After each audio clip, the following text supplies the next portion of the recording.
Greetings and welcome everybody back to Goa, India, where temperatures today are a somewhat warm 91 degrees. The state of Goa has been part of India for 64 years, gaining its independence from Portugal in 1961. That is how long it was a colony. And now Goa is host to the FIDE World Cup. The first round is over. All the Super GMs, all the 2700s have entered the building. Their rests, their buys are done. Their free ride into the second round is done. And now they're going to have to put in the work just like everybody else. So one of the things we could see today, depending on how the round goes and what we're up to, what we're all feeling like, because myself and possibly Jesse will potentially listen to the temperature in the audience as well and what you all want to see and where you want to go. But one of the things that can be seen today are some of the top players in the world, like world champion Gukesh, like Aragaisi and Prague, like Vincent Keimer and Anish Giri. We've got a bunch of top players we can watch playing in this tournament, this round. But a whole other kind of thing we can watch is we could watch some of the closest matchups today. And one of the things that's going to be happening today on a lot of boards, somewhat similar to this one matchup I have for you here at the moment between Ivanchuk and Sam Shankland, is you've got a lot of matchups this round with 2600s versus 2600s. Rounds where the matchup is, relatively very close and it's hard to predict who will advance. So, on the one hand, you could try to see the most hyped and most powerful players like Gukesh. They'll often still have a 200-point rating differential in these rounds. So Gukesh versus Kazibek Nogurbek, for some people, that might be, a pretty big mismatch. Thank you for the raid, Chess Moshik, and welcome to our stream. We're just getting started here with the FIDE World Cup. Games will be underway in about 3 minutes. Hope you're doing well. Tell us about your stream so that our viewers can know if they want to click on this little heart to follow you. I would introduce and recommend you if I knew your stream well enough myself, but go ahead and give us a little ad there. And as I was saying, we could watch some of the top players, but it'll tend to be huge mismatches still this round. And so an alternative we have is we could watch a bunch of matchups between 2600s that are going to be, where it's very hard to know who's going to win, and the battle's very close. These players are going to be, hungrily hoping for success, for some kind of breakout performance that puts them on the world map, right? We've got matches like Kolars versus Pranesh, right? Neither of these players has been world champion yet. They're extremely powerful players over 2600. It's hard to know who's going to come through, and they're going to be looking for that success and eventually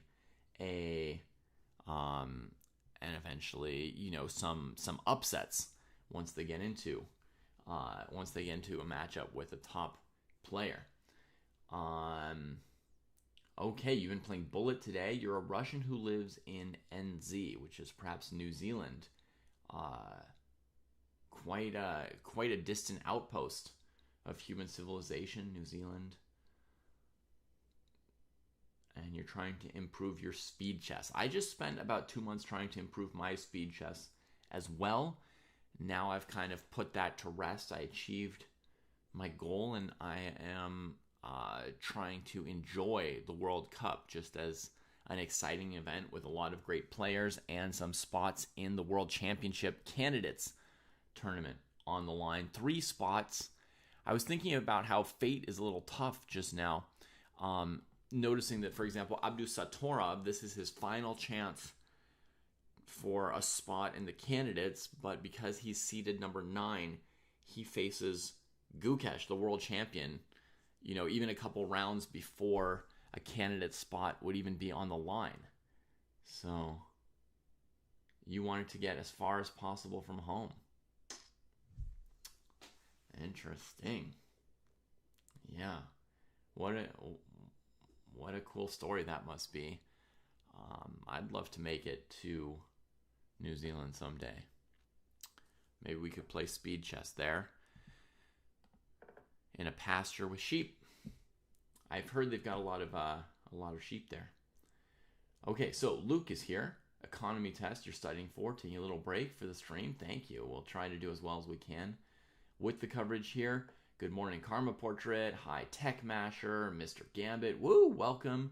Sweet Blues looking forward to Grandelius against Bacro, which is going to be one of those 2600 versus 2600 matchups that should be really tight on paper. I agree. I think I favored Grandelius. I filled out a full bracket, so I had to think through pretty much all these matchups. Yeah, I picked Grandelius in my bracket. That's true. Just double checking that. And Luke, you're interested in Faustino's match. I think Faustino is up against a pretty powerful opponent today. I think his odds are not great. Let me go down and check how good an opponent he has. I mean, his odds of having a great game then are relatively high if he's got a scary opponent.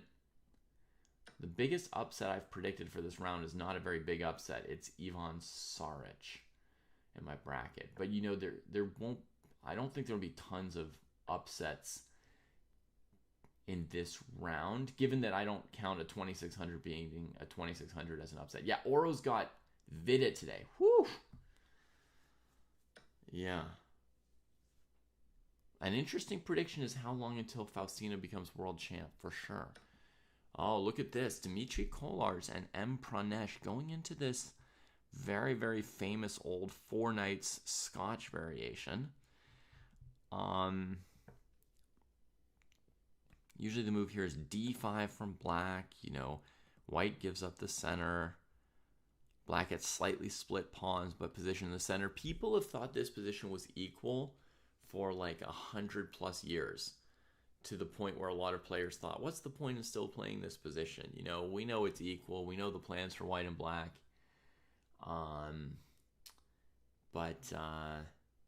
Yeah, there it is.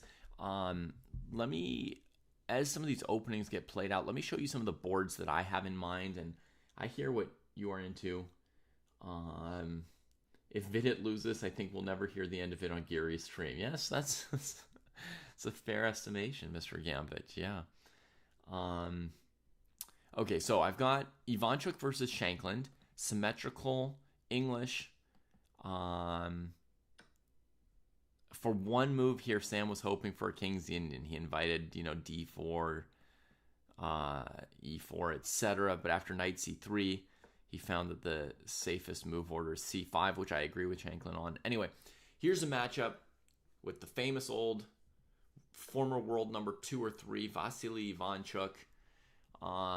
He was right behind Kasparov and Karpov around 1990 in the world rankings, and 35 years later, he's still going fairly strong in these tournaments, and so he'll be a very dangerous opponent for Sam here in this second round, and for anyone who faces him, honestly.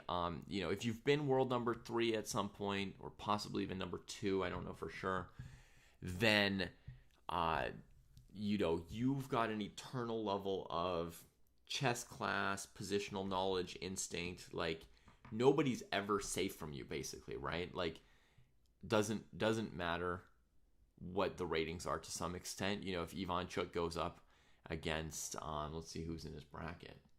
I don't know for sure, but basically nobody will be safe. Oh, I've got his bracket here. He would go up against Vidit versus Faustino next. Actually, this is one of the softest parts of the bracket. But let's just say that if eventually Ivanchuk goes up against Prague in round 5, even Prague would not be safe from Ivanchuk just because he is, 27, 70 and in top form and his youth and strength and all that. Sweet Blues thinks Aravin can get all the way to the semis. Okay. We'll see. Good morning, Skibix. Okay, other matchups I've got. So I've got Kolars versus Pranesh. This I just picked up as one of these matchups that's very, very close. Hard to say who's the better player if we just want to see some slightly less famous people, see how they do. Pranesh on Kostya's junior team. Here's the biggest upset that I've predicted for the for this second round. Dineshvar Bardia versus Ivan Saric, and it's not even that big an upset, right? So nothing world-shattering. They're playing an old school Four Knights as well, not the Four Knights Scotch, but the Four Knights.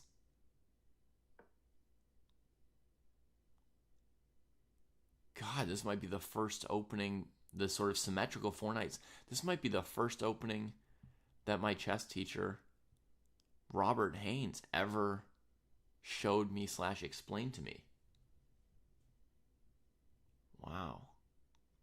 I think one of the first things that Robert ever explained to me was that if you go for, absolute copycat as black, that white wins eventually in this line. I think that was one of the very first things he showed me was, the kind of tactics in this position.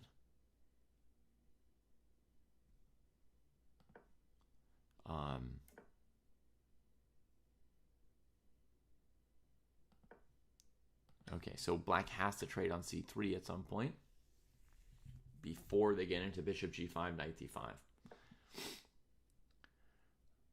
Okay, and this is a new move to me here from Saric.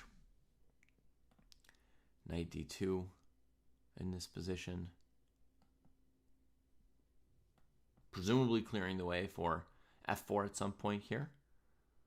Okay, but let's just keep looking at all the matchups we've got before we get deep into this. We got Adams versus Cheparinov. Again, I've picked a quote-unquote upset of picking Cheparinov, the younger player, in this matchup, but you can see they're separated by 20 or less points, so it's not really upset territory. This queen d3 move is a mild trend in the bishop e2, knight c6 is the top move against it, so Cheparinov obviously is going to know more Najdorf theory than I do. Then I think this is a very appetizing matchup as well. There are more 2600 matchups than we can even cover all of them today. There are a bunch of matchups that are really, really close this round. But this is one matchup that I find quite appetizing. Salem Saleh, a very, very brilliant player. Let's just call it that. Just a brilliant player. He's been as high as 2690, 798. I don't know that he's ever cracked 2700, but he has games of just absolutely genius, lots of combinations by Tech Masher. And then Abhimanyu Mishra, American chess prodigy, youngest grandmaster in history, probably. Those records sometimes are a little hard to be sure about, but certainly, an absolute prodigy, one of the youngest of all time. And he's playing a semi-Slav, but we had this interesting delay with h3, but then he plays the most basic move, bishop d6, and now bishop d3. Here, normally for black, I would think you would take on c4 and play a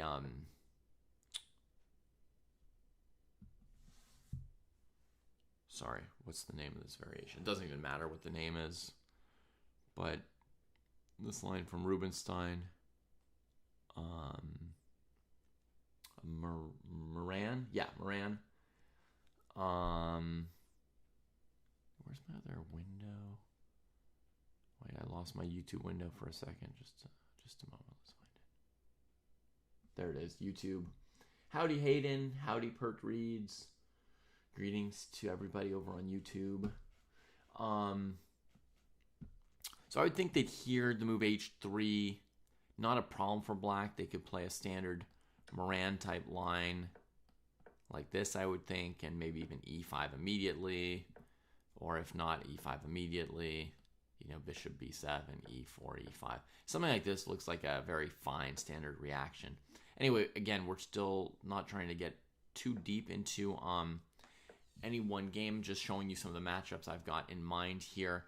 I've picked Salem to win the match against the Prodigy. Sometimes, I look at a matchup and I think the younger person's got, the juice, the energy, they're going to get the upset. Other times I look at the matchup and I think, experience is going to show them something. So, we'll see.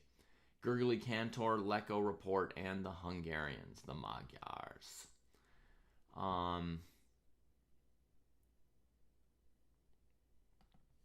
Okay, then I've got this matchup over here. Alexeyenko against Andy Woodward. You'd think that Alexeyenko would still be somewhat of a favorite in this matchup. I picked him in my bracket, but Woodward is getting good really fast, so it's not a totally safe prediction.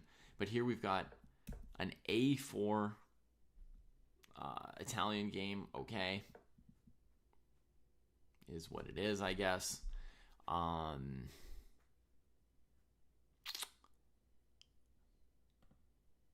doesn't look too helpful or pretty here, but I'd say in general we're looking at more of a maneuvering game from the opening with this than a pawn break game, right? Since black can sort of freeze the entire queenside pretty much with this move. Are the older players all just playing quote-unquote for fun at this point? Such as Leko, Ivanchuk, and Adams. I don't know. Maybe very often, yes, but every person is an individual person, so there will be trends and patterns, right? Like older players will be less thinking about becoming world champion. They'll be more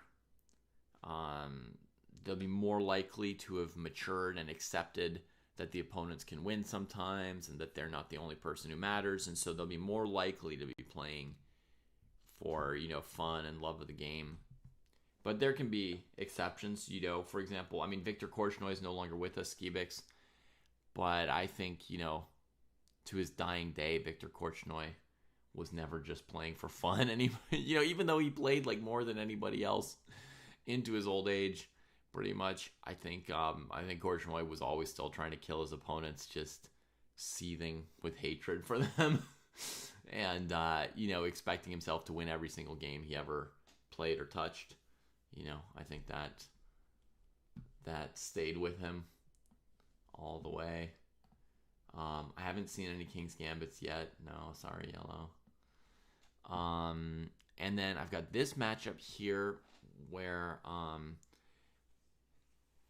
there's no upset to be had since they have the same rating as well. Daniil Yufa against Jeffrey Xiong.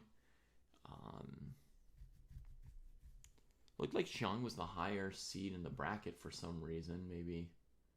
Maybe ratings have been updated earlier or later, somewhere or other.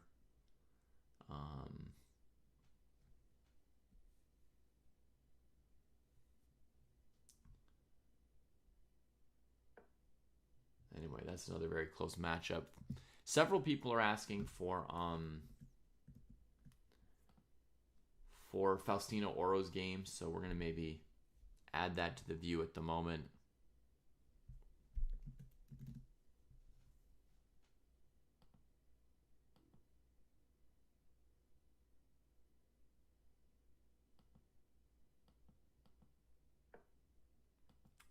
There's too many Oros.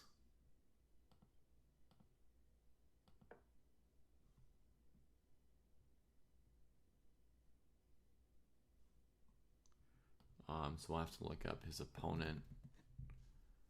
who's newer to the tournament here. We'll add this game over here. I don't think Oro's got what it takes to take out a Super GM yet, folks, but if you want it, you got it. He offers a Berlin defense, and Vidit plays the slower D3, C3 line, burns some time already worrying about the youngster's prep, and Oro just, blitzes out his moves like a kid who's never been hurt yet. I'm glad you like it, floor mat. This is a painting my mother made when I was a teenager, based on my descriptions of chess dreams. That's her interpretation of it. There is the point made by Skibix that if Oro can just survive these two games, Oro may already be a super grandmaster at speed chess, right? And Oro did take out a higher rated opponent in the first round, which, by the way, I predicted in my bracket. Okay. Predicted it in my bracket. I had Oro winning this match, despite having a strong opponent, Ante Brkic, who's a little bit under 2,600 now, but has been over 2,600. But Oro himself said once he got to 5-minute chess, he was confident. So he was an underdog in classical by a little bit, perhaps a little bit of an underdog in rapid. But in blitz, he felt very confident, and rightly so. He did take that match in blitz. Sweet Blues says he got lucky. I didn't see all those games. But in general, once you're playing rapid and blitz, you could say that luck is involved, in the sense that, you rarely have a good position from start to end and play a flawless game, right? When it's blitz or rapid. But I agree, if he can get to blitz, even against Vidit or against anyone, he probably has a pretty solid chance. He's more or less a super GM in blitz already. But at least in the classical match, I could tell that he was sort of like hanging on against a better opponent in a 2-game match, which he managed to do, and which can happen. But I could feel that, Brkic was the more experienced, stronger, higher class player when they were playing their classical games. At least that's, the feeling I got off of that game. So there you go. Those are big matches today, and we've got a request for a Hungarian player. So perhaps I can't bring them all up. Magyar Zerker. I mean, maybe I could, but I don't want to spend all my time just clicking between and looking for games. So maybe we'll pull up Bobby Cheng and Peter Leko, add that to the docket for today. I've got 1, 2, 3, 4, 5, 6, 7, 8, 9 games. 10 is kind of my maximum. Let's see what line Bobby and Leko are playing here. You expect Leko to have good class, but look at the clocks. The younger player is somehow more confident in their opening prep, going for this famous line of the Catalan. And I presume most of Leko's time has been spent in the current position. I don't see really slow timestamps on any of the previous moves. So he's played to here at a reasonable clip, and now he's got to play this position for... This position is as old as Peter Leko's chess career, so, he should have some long-term familiarity with it. But it looks like he spent 10-plus minutes looking at it right now. So he's not versed in the details of what he wants to do. A royal capybara, knowing more about this than me, says that Queen A4 is a more common move than Knight C3. I just sort of know some basic things. White's got to watch out for the light squares, opposite-colored bishops. The activity of the bishops is a dominant factor in middle games with opposite-colored bishops, so White's going to be relying on a pawn on F3 to limit this thing. Black's got some weak pawns for White to attack, and Black is going to want their rooks to be putting pressure on the semi-open files next to the weak pawns instead of just sitting around defending the weak pawns. So Black's going to want to play it actively and look for shots against White's king. The fact that white will need to put a pawn on f3 to shelter the light squares means that white will be a little sensitive potentially to h5, h4 coming in and softening up the king. So that's going to be another theme for black.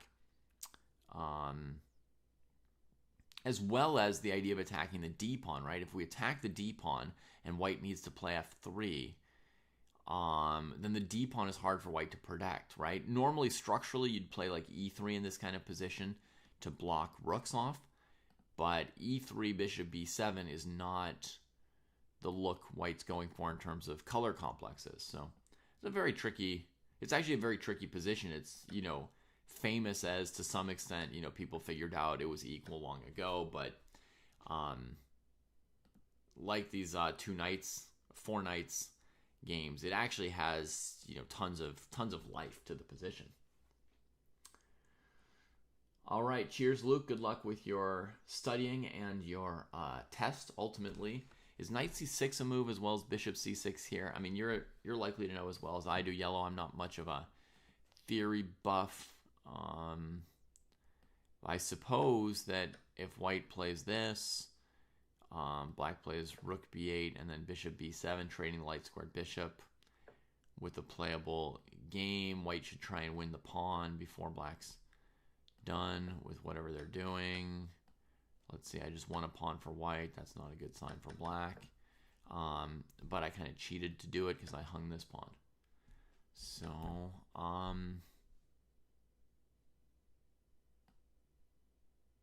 knight d2 also hangs the pawn. So, I don't know. This is a position yellow. We could calculate if white's got anything clever to do, but I think this is a pretty obvious plan for black next. And, yeah, white has to figure out how to get these pieces going and how to attack the c pawn without dropping one of these two pawns. I don't know.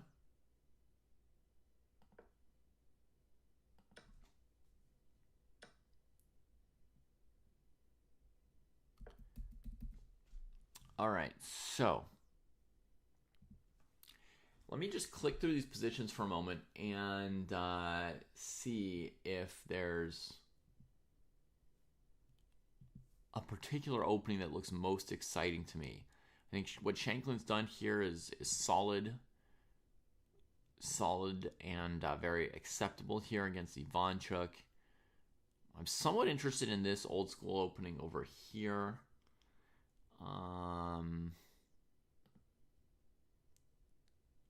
Maybe we should watch Sarge versus Bardia. This is a very unusual approach, this quick f4. Maybe it's very usual to me.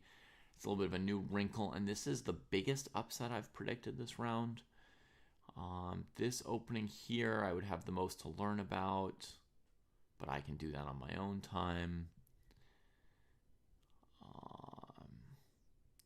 Yeah, what Mishra's doing looks fine so far. It's still a little bit too early to say, based on openings, which game is going to be the most exciting. Some of them are still pretty early days. Look at this. Xiang and Yufa with basically the same. Let me put similar boards next to each other. Salem and Mishra. Alexienko and Woodward. Nope, that's the wrong one. Yufa, there we go. Yufa and Xiang, similar opening. And this is a four knights. We'll put it with the other four knights.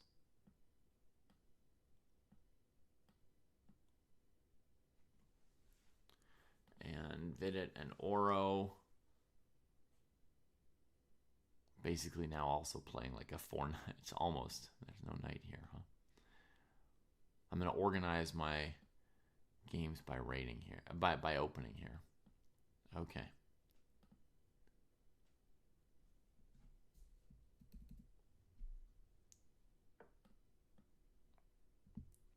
Tyson worrying that Peter Leko has fallen asleep. He's not that old, man. He's not that old. Let's not overstate this.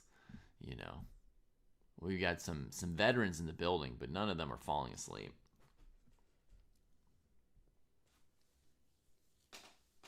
All right, Shanklin pushes forward boldly with b5, staking some space on the queen side. In general, b takes c, d takes c. The d file is more worrisome than the b file. Unless somehow you've got very fast a5, a4, which potentially you could play here, but I think Shanklin probably tucked the king first. White tucked the king. Interesting, they're both waiting on tucking the king. Does that mean that they're worried about the h-pawn? Does that mean like either player is worried the opponent's going to do this thing to them? And so they'd like to see the opponent castle first, and then they can calmly and safely castle kingside themselves. That could be a worry these days. People have been known to just run the h-pawn down the board in these symmetrical Englishes. Anyway, it is time for me to also get into my breakfast here. Oh, wait, never mind. Something else to do first. We've got Jesse in the building. Let's bring him in. Let's bring in Kraai. Will I allow Zoom? I will allow Zoom.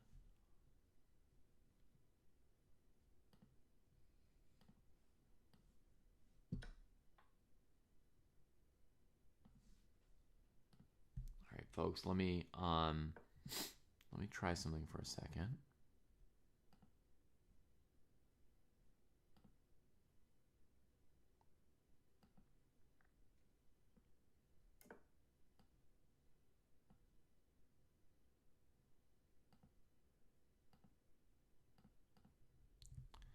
Okay, we're going to switch over here. Take the video. Put it like that.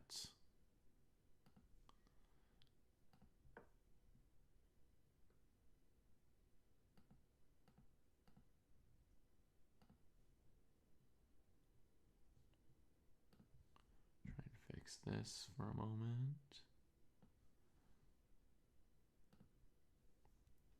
And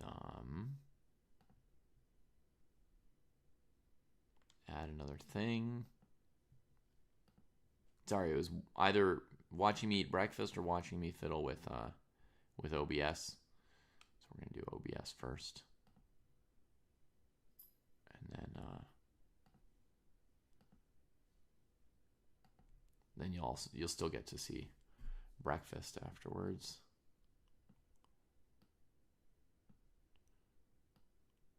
Beautiful. Enter the dojo.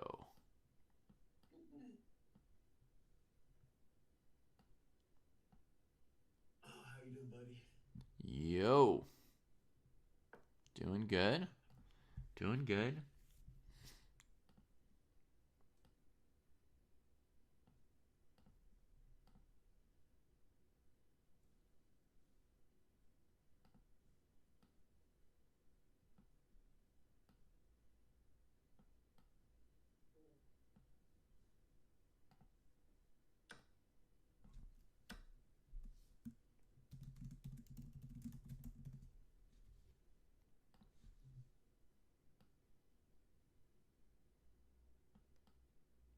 Oh, man.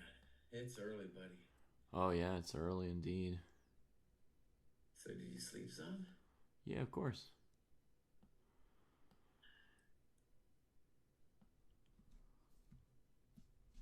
Oh, wow. The Shanklin position. This has happened before. I feel like it's an ancient Soviet position. The thing that We got a lot of ancient positions today, Jesse. We've got like the four knights, the Scotch four knights, you know, the one where they play d4 and trade and all that. We've got the really old four knights where they play all four knights and then bishop b5, bishop b4, castles, d3, d6. We got some ancient stuff going on, and we have some old players as well. We've got Leko, Ivanchuk. So yeah.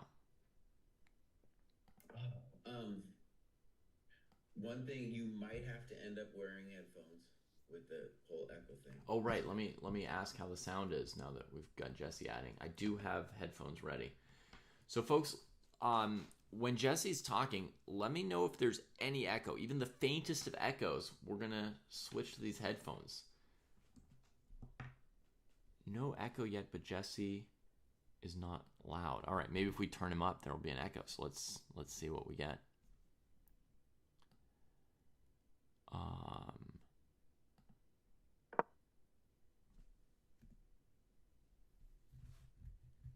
all right, Jesse, you wanna talk? I've hopefully Okay. turned you on big time I've got my.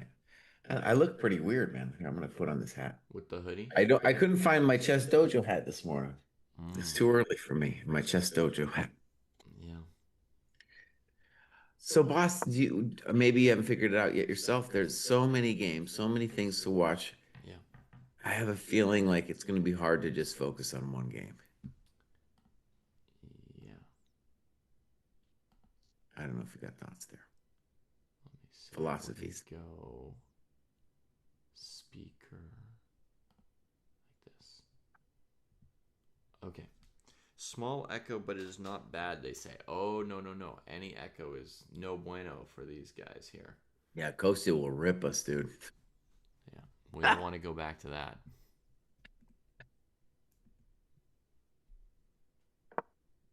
Well, I'll tell you what, David, I'll tell you some of my basic things that I'm looking at that are interesting to me, Hmm. and then we can go from there. Yeah. So, I think it's really surprising that Keimer has exploded, you Hmm. know?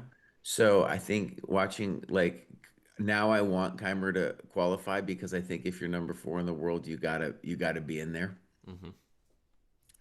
So there's that. I also want Gukesh.